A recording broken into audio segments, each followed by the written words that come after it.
Эмне көп мыкты скоуч катындар көп. Эмне көп ажырашкандары көп. Мына эмне үчүн экенин мен азыр түшүндүрөм. Азыр абдан кыйын коучтар, кыйын психолог аялдар көбөйүп кетти.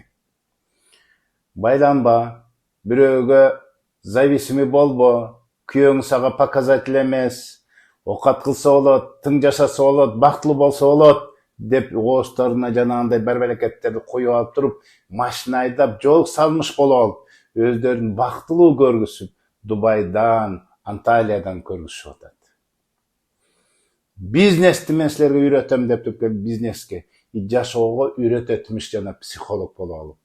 Өздөрү ажырашкан, бир күйөөдү кармай албайт, кырылышкан, психикасы начар, жакшы чыдаган сабырдуулугу жок, балдарды кантип тарбиялайт экен эми? Балдар менен чуулдап жүргөндөр канча?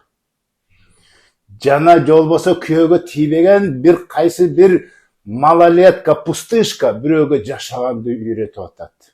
Өзү жашап көргөн эмес, эми кантип алар эч кандай турмуштун сапкысын, түрткүсүн, ызыгын, суугун көрбөй туруп, башка бирөөгө тимде баса-баса белгилеп, кыйын болуп сүйлөсө, тилинен тимде чаң чыгып атат. Ишенбегиле андайларга. Ишенбегиле коучтарга, анткени алардын жумушу ошо, бизнеси ошо. Бардыңардан колуңардан келет деп чакырып алат, анын миңден бири. Бактысызга түрткөндөр да ошолор болуп атат. К сожалению дегендей.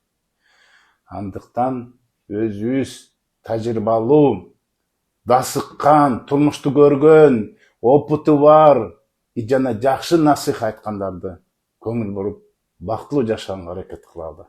Үй бүлөнү сактайлы, балдарды сактайлы. Ассаламу алейкум.